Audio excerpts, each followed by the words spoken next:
लड़की ने सुसाइड कर दिया है, ये खबर आई है। हाथ जोड़ती रही माँ बाप, हाथ जोड़ते रहे, हमें एक बार दिखाओ, हमारी बच्ची का मुंह एक बार दिखाओ। हमको नहीं दिखाया गया। बच्ची का शरीर में कोई कपड़ा नहीं था, पैर दोनों राइट एंगल में मिला गया, चश्मे को कूटा गया जिसकी वजह से आंखों से खून निकल गया, गला दबाकर मारा गया। नमस्कार दोस्तों, आज हम आपको एक ऐसे मामले की पूरी कहानी बताने जा रहे हैं जिसने पूरे कोलकाता और पश्चिम बंगाल को हिलाकर रख दिया। यह घटना है आरजी कार मेडिकल कॉलेज की, जहां एक ट्रेनी डॉक्टर के साथ जो हुआ वह हर किसी के रोंगटे खड़े कर देने वाला है। यह कहानी है एक महत्वाकांक्षी और मेहनती ट्रेनी डॉक्टर की। 9 अगस्त की रात अपना 36 घंटे की शिफ्ट में थी। अपनी शिफ्ट खत्म करने से कुछ घंटे पहले उन्होंने अपने कुछ डॉक्टर दोस्तों के साथ खाना खाया और कुछ देर आराम करने के लिए हॉस्पिटल के 3rd फ्लोर स्थित सेमिनार हॉल में गई। सुबह होने पर उनके दोस्तों ने उन्हें ढूंढा, पर कहीं दिखाई ना देने पर सोचा कि शिफ्ट खत्म करके घर चली गई होंगी, लेकिन वो गलत थे। कुछ समय के बाद जब सेमिनार हॉल खोला गया तो वहां एक बेड में मृत पाई गई। आरजी कार मेडिकल कॉलेज में प्रशिक्षु नर्स की लाश जिस हालत में मिली वह बेहद दर्दनाक और अमानवीय थी। उन्हें 9 अगस्त 2024 को सुबह अस्पताल के सेमिनार हॉल में अर्धनग्न अवस्था में पाया गया। उनकी गर्दन की हड्डी टूटी हुई थी, जो इंगित करता है कि उनकी हत्या गला घोंटकर की गई थी। इसके अलावा उनके गुप्तांगों से खून बह रहा था, उनकी आंखों से खून बह रहा था, जिससे यह साफ था कि उनके साथ पहले बलात्कार किया गया था। उनके शरीर पर भी कई जगह चोटों के निशान थे, जो यह दिखाते हैं कि उन्हें प्रताड़ित किया गया था। इस हालत में उन्हें देखकर अस्पताल के कर्मचारी और पुलिस दोनों ही सन्न रह गए। मामला यहीं से बिगड़ना शुरू हुआ और तमाम हॉस्पिटल स्टाफ ने आक्रोश जताई। आगे बढ़ने से पहले आइए जानते हैं 9 अगस्त के दिन क्या हुआ। ये जानने के बाद आप अपने नजरिए से इस केस को परख सकते हैं। सुबह के 6 बजे पहली बार एक मेडिकल स्टाफ को यह लाश मिलती है। वो चीखता है और फौरन बाकी लोगों को बताता है। 6 बजे उसने लाश देख और 6 से 7 बजे तक तमाम डॉक्टर को बताया जाता है और हॉस्पिटल के तमाम बड़े ऑफिसर, डॉक्टर्स, रेसिडेंट डॉक्टर जो भी मौजूद थे सबको पता चलता है। सब भागते हैं और सेमिनार हॉल जाते ही आइडेंटिफाई करते हैं कि जो बॉडी है वो किसकी है। पूरा 1 घंटा बीतने के बाद हॉस्पिटल के सीनियर अपने बॉस को 7 बजे फोन करते हैं। हॉस्पिटल के प्रिंसिपल डॉक्टर संदीप घोष को 7 बजे कॉल किया जाता है। यह कॉल रिकॉर्ड सीडीआर में मौजूद है। कॉल करने वाले ने बताया कि हॉस्पिटल की सेमिनार हॉल में एक डेड बॉडी पड़ी है और यह भी बताया कि वो बॉडी किसकी है। तो घोष ने कहा कि ठीक है, मैं आता हूं। हॉस्पिटल से डॉक्टर घोष की घर की दूरी आधे घंटे की है, फिर भी वो लगभग 8 बजे हॉस्पिटल पहुंचते हैं और सेमिनार हॉल जाते हैं और वहां अब भी डेड बॉडी पड़ी हुई है। उसके बाद सबसे पूछते हैं, मुआयना करते हैं और अपने ऑफिस में जाते हैं। तब तक टाइम हुआ था 9। 3 घंटा बीत चुका है, लाश उसी जगह पर पड़ी हुई है। 9 बजे पहली बार डॉक्टर घोष कोलकाता पुलिस को फोन करते हैं।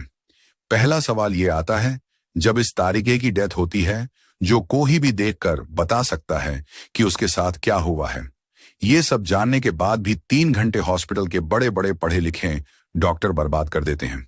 उसके बाद 10 से 15 मिनट के बाद पहली बार पुलिस मौके पर पहुंचती है और इस 3 घंटे के दौरान उस सेमिनार हॉल जहां लाश पड़ी है, जिसे सील होना चाहिए, वहां हॉस्पिटल के तमाम स्टाफ अपने मर्जी से आते जाते रहे, जिससे सारे सबूत बर्बाद हो गए और ये सब सारे पढ़े लिखे डॉक्टर के बीच हो रहा था। हद तो तब हुई, लाश मिली हुई 4 घंटे 53 मिनट बाद, यानी कि 10:53 में पहली बार हॉस्पिटल को होश आता है कि जूनियर डॉक्टर के घर में खबर किया जाए। पहला कॉल मां के मोबाइल में आता है और उन्हें बताया जाता है कि आपकी बेटी की तबीयत खराब है, आप तुरंत हॉस्पिटल आ जाइए, और फोन काट दिया जाता है। यह सुनकर कोई भी मां को डर लगेगा। उनको भी डर लगा और डरते हुए वापस उसी नंबर पे कॉल किया और पूछने पे उधर से जवाब आता है, हम आपको बता नहीं सकते, आप फौरन हॉस्पिटल आ जाइए, और फोन काट दिया जाता है। मां ने तीसरी बार डरते हुए फोन किया तो उधर से जवाब आया, मैं यहाँ का असिस्टेंट सुपरिटेंडेंट बोल रहा हूँ, आपकी बेटी ने सुसाइड कर लिया, आप फौरन हॉस्पिटल आ जाइए। उन्होंने अपने पति को बताया और दोनों माँ बाप बदहवास हॉस्पिटल के लिए निकल गए। घर से हॉस्पिटल की दूरी लगभग 1 घंटे की थी। वो करीब 12 बजे आरजी कर मेडिकल पहुंच गए। उसके बाद डॉक्टर घोष आते हैं और दिलासा देते हैं लेकिन मां की जिद यह है कि मेरी बेटी को दिखाओ, मेरी बेटी को दिखाओ। लेकिन डॉक्टर कहता है कि आप लोग बैठिए, तब तक लाश को मोर्चरी भेज दिया गया था, उसी आरजीकर हॉस्पिटल में जहां से लाश बरामद हुई थी। लाश उसी हॉस्पिटल में है, माँ बाप वही हैं, लेकिन अपनी बेटी को देखने के लिए उनको हाथ जोड़ने पड़े हैं, लेकिन कोई उनको मुर्दा घर तक ले जाने के लिए तैयार नहीं है। 3 घंटे बीत गए गिड़गिड़ाते हुए, लेकिन उनको यही दिलासा दिया जा रहा है कि आपकी बेटी ने सुसाइड किया है। और आखिर में दोपहर के 3 बजे उनको अपनी बेटी से मिलाया जाता है। जब डेड बॉडी से चादर हटता है तो मां दिखती है, शरीर का निचला हिस्सा बिल्कुल नग्न है और पूरा शरीर घाव से भरा हुआ है और कपड़ के नाम पे केवल एक टुकड़ा शरीर में है। जैसे ही लाश को देखा वहीं पर चीखी और कहा, कौन कहता है मेरी बेटी ने खुदकुशी की है? ये मर्डर है। लाश की हालत कोई भी इंसान जो सोचने, देखने और बोलने के काबिल हो वो बता सकता था कि यह मर्डर है। शाम होते होते उस जूनियर डॉक्टर के साथियों को यह बात पता चलती है और हॉस्पिटल के अंदर छोटा सा धरना प्रदर्शन करते हैं। उसके बाद पुलिस की कार्यवाही में घटनास्थल से मृत का लैपटॉप, मोबाइल फोन और साथ में ब्लूटूथ हेडसेट मिला। सबको पोस्टमार्टम के लिए भेजा गया और शुरुआती रिपोर्ट में पाया गया कि दोनों आंखों से खून रिस रहा था, मुंह से खून बह रहा था, प्राइवेट पार्ट से खून बह रहा था, पेट बुरी तरह जख्मी था, पैर टूटा हुआ था, गर्दन भी टूटी हुई थी, दाहिने हाथ टूटा हुआ था, रिंग फिंगर भी टूटी हुई थी, ओंठ जख्मी थे और ओंठ से भी खून रिस रहा था। पुलिस ने सभी हॉस्पिटल के कर्मचारी और डॉक्टर से पूछताछ करने के बाद मालूम पड़ा कि बरामद किया गया ब्लूटूथ हेडसेट न मृतका का है, न ही किसी हॉस्पिटल स्टाफ का। पुलिस ने सबसे पहले अस्पताल के कर्मचारियों और आसपास के लोगों से पूछताछ की। सीसीटीवी फुटेज की जांच की गई, लेकिन कई कैमरों के खराब होने के कारण फुटेज पूरी तरह से नहीं मिल पाया। इसके बावजूद पुलिस ने कुछ संदिग्धों की पहचान की और उन्हें हिरासत में लेकर पूछताछ शुरू की। इसके बाद पुलिस ने उस सेमिनार हॉल के बाहर लगे हुए सीसीटीवी कैमरा चेक करने का निर्णय लिया।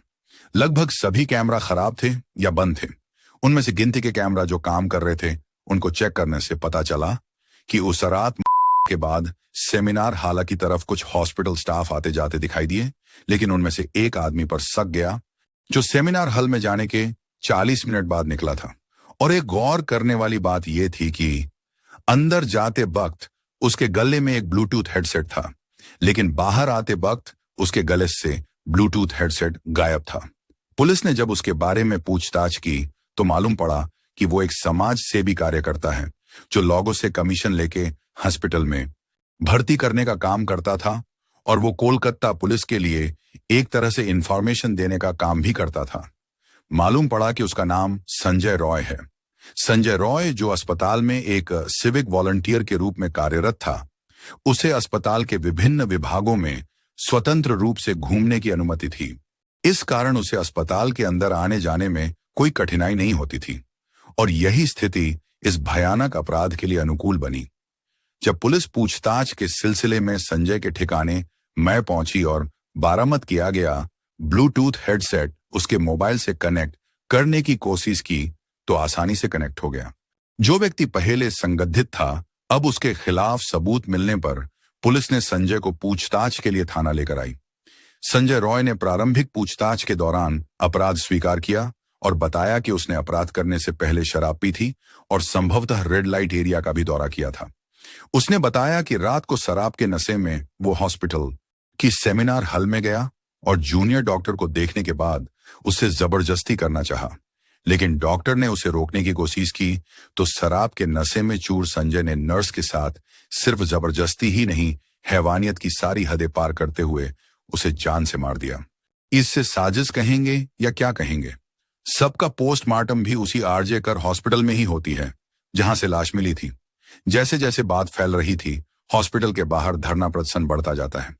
उधर पोस्टमार्टम होता है, पुलिस को भी पता नहीं क्या दिमाग लगाया कि धरना प्रदर्शन बढ़ रहा है तो सबसे पहले अंतिम संस्कार करो। पुलिस अन पे निगरानी में जहां कोलकाता के सीनियर पुलिस ऑफिसर लाश को लेकर अंतिम संस्कार करने शमशान घाट पहुंच जाते हैं। उसके बाद डॉक्टर के लाश से पहले 3 अर्थियां वेटिंग में थी। इनका नंबर उनके बाद आना था, लेकिन पुलिस ने बात करके बोलिए या वर्दी की धाक दिखाकर डॉक्टर की लाश का अंतिम संस्कार सबसे पहले करवाया। और ये सब के दौरान माँ बाप भी साथ में थे। और पुलिस का कहना था कि हमने माँ बाप की सहमति ले ली थी, लेकिन माँ बाप का कहना था कि उन्हें धमकाया गया था। अब ये जल्दबाजी करने का मुख्य कारण क्या था? उसके बाद इस मामले में राजनीति दांवपेच खेले जाते हैं। जैसे धरना प्रदर्शन बढ़ रहा था, ये देखकर कोलकाता की मुख्यमंत्री ऐलान करती हैं कि हम 1 हफ्ते में कातिल को पकड़कर फांसी की सजाएं देंगे। शायद मुख्यमंत्री भूल गई कि ट्विटर पे मीम बनाने वालों को अरेस्ट करना और 1 हफ्ते में किसको फांसी की सजा देना एक ही नहीं होता। लोअर कोर्ट है, हाई कोर्ट है, सुप्रीम कोर्ट है, उसके बाद प्रेसिडेंट याचिका है। इस सब में कितने दोषी तो सजाए पाने से पहले ही किसी बीमारी या उम्र से मर जाते हैं। ये सब होने के बाद कुछ लोग हाई कोर्ट का दरवाजा खटखटाने लगे।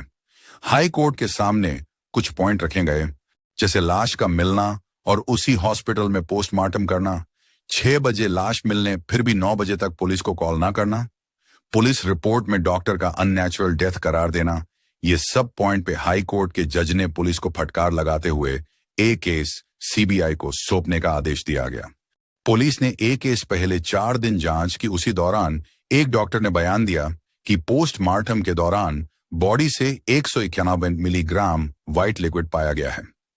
मानव शरीर में औसतन 5 मिलीग्राम ही व्हाइट लिक्विड पाया जाता है। उनके हिसाब से एक गैंग रेप का मामला है, क्योंकि एक आदमी से इतना लिक्विड रिलीज होना नामुमकिन है।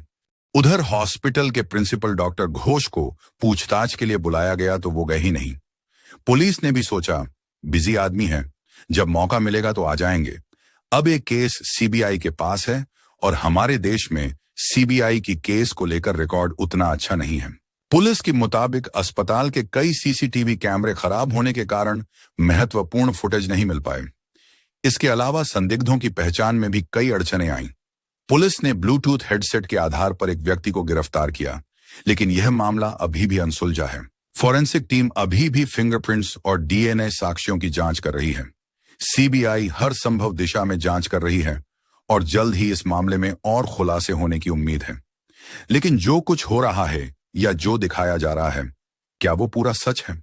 एक आदमी जो शराब के नशे में हो, उसके अकेले एक 31 बरसीय लड़की के साथ इस हद तक हैवानियत करना क्या मुमकिन है?